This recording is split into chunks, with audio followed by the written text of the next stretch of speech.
নমস্কার দর্শক বন্ধুরা, আপনাদের সবাইকে অনলাইন বাংলা গাইড চ্যানেলে স্বাগত জানাই। বন্ধুরা, বর্ধিত হারে পেনশন বা হায়ার পেনশন নিয়ে অপেক্ষায় থাকা কর্মী ও পেনশন প্রাপকদের জন্য গুরুত্বপূর্ণ তথ্য সামনে এসেছে। বর্ধিত হারে পেনশন সংক্রান্ত আবেদন দ্রুত নিষ্পত্তি করার জন্য কর্মচারী ভবিষ্যনিধি সংগঠন বা ইপিএফও কী পদক্ষেপ নিয়েছে তা লোকসভায় জানিয়েছে কেন্দ্রীয় সরকার। লোকসভায় বর্ধিত হারে পেনশনের আবেদন জমে থাকা, আবেদন নিষ্পত্তিতে দেরি এবং দ্রুত এই প্রক্রিয়া সম্পন্ন করার জন্য কী ধরনের ব্যবস্থা নেওয়া হয়েছে এই বিষয়ে প্রশ্ন করা হয়েছিল। তারই জবাবে সরকার ইপিএফওর নেওয়া 4টি গুরুত্বপূর্ণ পদক্ষেপের কথা জানিয়েছে। তো চলুন এই সম্পর্কে বিস্তারিত জেনে নেওয়া যাক। তো প্রথমে জেনে নিই সুপ্রিম কোর্টের রায়ের পর কী প্রক্রিয়া শুরু হয়েছে। বর্ধিত হারে পেনশন সংক্রান্ত বর্তমান প্রক্রিয়ার সূত্রপাত হয় 2022 সালের নভেম্বর মাসে সুপ্রিম কোর্টের দেওয়া রায়ের পর। ওই রায়ে নির্দিষ্ট শর্ত পূরণকারী যোগ্য কর্মী ও পেনশনভোগীদের উচ্চ বেতনের ভিত্তিতে এমপ্লয়িজ পেনশন স্কিম বা ইপিএসে বেশি হারে অবদান রাখার সুযোগ বহাল রাখা হয়েছিল। সুপ্রিম কোর্টের নির্দেশ কার্যকর করার জন্য এরপর ইপিএফওর পক্ষ থেকে অনলাইন আবেদন, যাচাই এবং আবেদন নিষ্পত্তির বিভিন্ন ব্যবস্থা নেওয়া হয়। তবে শুধু আবেদন করলেই সরাসরি বেশি হারে পেনশন অনুমোদিত হয়ে যায় না। সংশ্লিষ্ট আবেদন এবং কর্মীর তথ্য নিয়ম অনুযায়ী যাচাই করার পরই পরবর্তী সিদ্ধান্ত নেওয়া হয়। কেন্দ্র জানিয়েছে, এই পুরো প্রক্রিয়াটি দ্রুত এগিয়ে নিয়ে যেতে ইপিএফও একাধিক স্তরে কাজ করছে। 1. জয়েন্ট অপশন জমা দেওয়ার জন্য অনলাইন ব্যবস্থা। ইপিএফওরা নেওয়া প্রথম গুরুত্বপূর্ণ পদক্ষেপ হল জয়েন্ট অপশন ভ্যালিডেশনের আবেদন জমা দেওয়ার জন্য অনলাইন ব্যবস্থা চালু করা। সুপ্রিম কোর্টের রায়ের পর যোগ্য কর্মী এবং পেনশনভোগীদের জন্য অনলাইনে আবেদন করার সুযোগ দেওয়া হয়। এর মাধ্যমে তারা ইপিএফওর নির্ধারিত ব্যবস্থার মাধ্যমে উচ্চ বেতনের ভিত্তিতে পেনশনের বিকল্প বেছে নেওয়ার জন্য আবেদন করতে পারেন।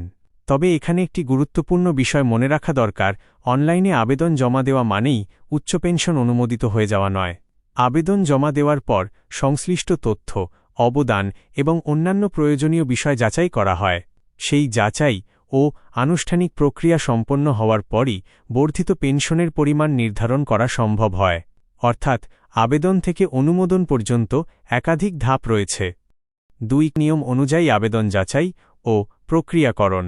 দ্বিতীয় গুরুত্বপূর্ণ পদক্ষেপ হিসেবে কেন্দ্র জানিয়েছে, ইপিএফও প্রযোজ্য নিয়ম ও বিধি মেনে জয়েন্ট অপশন ভ্যালিডেশনের আবেদনগুলি যাচাই ও প্রক্রিয়াকরণ করছে। কোনো কর্মী বা পেনশনভোগী আবেদন করলেই তার দাবি স্বয়ংক্রিয়ভাবে গ্রহণ করা হচ্ছে না। প্রতিটি আবেদন নির্ধারিত যাচাই প্রক্রিয়ার মধ্যে দিয়ে যাচ্ছে। এই যাচাইয়ের ক্ষেত্রে কর্মীর আগের বেতন, ইপিএফ বা ইপিএসএ অবদানের রেকর্ড এবং প্রয়োজনীয় অন্যান্য তথ্য খতিয়ে দেখা হতে পারে। কোনো ক্ষেত্রে অতিরিক্ত তথ্য বা নথির প্রয়োজন হলে সংশ্লিষ্ট নিয়োগকর্তার সঙ্গে সমন্বয়ের বিষয়ও সামনে আসতে পারে। ফলে যাদের উচ্চ পেনশনের আবেদন এখনও নিষ্পত্তি হয়নি তাদের ক্ষেত্রে এই ভেরিফিকেশন প্রসেস অত্যন্ত গুরুত্বপূর্ণ। যাচাই সম্পূর্ণ হওয়ার পরই সংশ্লিষ্ট কর্মীর বর্ধিত পেনশনের বিষয়ে পরবর্তী সিদ্ধান্ত নেওয়া সম্ভব হবে। 3. আঞ্চলিক দফতরগুলিকে দ্রুত নিষ্পত্তির নির্দেশ। তৃতীয় গুরুত্বপূর্ণ পদক্ষেপ হল ইপিএফওরা আঞ্চলিক দফতরগুলিকে আবেদন দ্রুত নিষ্পত্তির জন্য প্রয়োজনীয় নির্দেশ দেওয়া।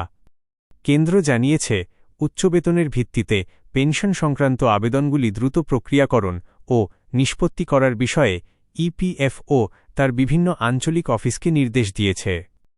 এর ফলে পুরো বিষয়টি শুধুমাত্র কেন্দ্রীয় ইপিএফও স্তরে সীমাবদ্ধ নেই।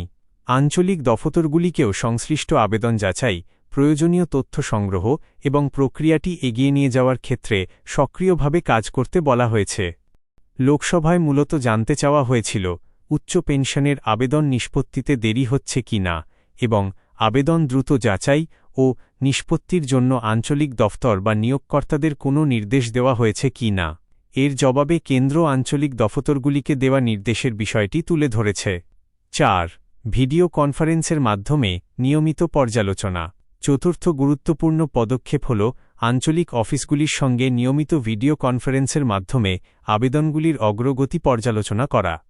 সরকারের বক্তব্য অনুযায়ী ইপিএফও আঞ্চলিক দফতরগুলির সঙ্গে নিয়মিত আলোচনা ও পর্যালোচনা করছে। এর মাধ্যমে কোন অঞ্চলে কতগুলি আবেদন নিষ্পত্তি হয়েছে, কোথায় আবেদন আটকে রয়েছে এবং কী কারণে প্রক্রিয়ায় দেরি হচ্ছে এই বিষয়গুলি পর্যবেক্ষণ করা হচ্ছে। অর্থাৎ আবেদন জমা দেওয়ার পর সেটি কতদূর এগোল, কোথায় সমস্যা তৈরি হচ্ছে এবং কিভাবে সেই সমস্যা সমাধান করা যায় তা নজরে রাখার জন্য ইপিএফওর পক্ষ থেকে নিয়মিত মনিটরিং করা হচ্ছে। তো এরপর রয়েছে নতুন কোনো সময়সীমা ঘোষণা হয়নি, তবে এই পুরো খবরের মধ্যে একটি গুরুত্বপূর্ণ বিষয় রয়েছে। সমস্ত বকেয়া উচ্চ পেনশনের আবেদন নিষ্পত্তি বা বর্ধিত পেনশনের বকেয়া টাকা বাইরিয়ার প্রদানের জন্য কেন্দ্র নতুন কোনো সর্বজনীন সময়সীমা ঘোষণা করেনি। কেন্দ্র জানিয়েছে, সুপ্রিম কোর্টের নির্দেশ কার্যকর করার জন্য ইপিএফও নির্দিষ্ট সময়সীমা অনুযায়ী প্রয়োজনীয় পদক্ষেপ করছে। কিন্তু যাদের আবেদন এখনও নিষ্পত্তির অপেক্ষায় রয়েছে তাদের সকলের ক্ষেত্রে ঠিক কবে পর্যন্ত টাকা বা বর্ধিত পেনশন পাওয়া যাবে এমন কোনো নতুন নির্দিষ্ট তারিখ ঘোষণা করা হয়নি। এবার জেনে নিন আবেদনকারীদের জন্য এর অর্থ কী। সব মিলিয়ে লোকসভায় কেন্দ্রের দেওয়া জবাব থেকে স্পষ্ট যে উচ্চ পেনশনের আবেদন দ্রুত নিষ্পত্তির জন্য ইপিএফওর নজরদারি ও প্রক্রিয়াকরণ অব্যাহত রয়েছে। একদিকে যেমন অনলাইনে জয়েন্ট অপশন ভ্যালিডেশনের ব্যবস্থা করা হয়েছে, অন্যদিকে আবেদনগুলি নিয়ম অনুযায়ী যাচাই করা হচ্ছে। পাশাপাশি আঞ্চলিক দফতরগুলিকে দ্রুত কাজ করার নির্দেশ দেওয়া হয়েছে এবং ভিডিও কনফারেন্সের মাধ্যমে নিয়মিত অগ্রগতি পর্যালোচনা করা হচ্ছে। তবে যারা বর্ধিত পেনশনের জন্য অপেক্ষা করছেন তাদের মনে রাখতে হবে, আবেদন জমা দেওয়ার পর যাচাই ও অন্যান্য আনুষ্ঠানিকতা সম্পন্ন হওয়া প্রয়োজন। তাই আবেদন এখনও পেন্ডিং থাকলে শুধুমাত্র আবেদন জমা দেওয়ার ভিত্তিতে পেনশন অনুমোদিত হয়েছে বলে ধরে নেওয়া ঠিক হবে না। সবচেয়ে গুরুত্বপূর্ণ বিষয় হল, কেন্দ্র এখনও বকেয়া উচ্চ পেনশনের আবেদন নিষ্পত্তি বা আরিয়ার পেমেন্টের জন্য নতুন কোনো সর্বজনীন সময়সীমা ঘোষণা করেনি।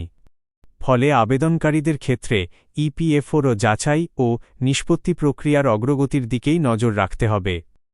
তো বন্ধুরা, আজ এই পর্যন্তই। ভিডিও ভালো লাগলে লাইক করুন, শেয়ার করুন আর এমন সব গুরুত্বপূর্ণ আপডেট পেতে সাবস্ক্রাইব করুন অনলাইন বাংলা গাইড চ্যানেলকে, যাতে পরবর্তী আপডেট আপনি সবার আগে পান। তো বন্ধুরা, আবার দেখা হবে নতুন আপডেটে। ধন্যবাদ।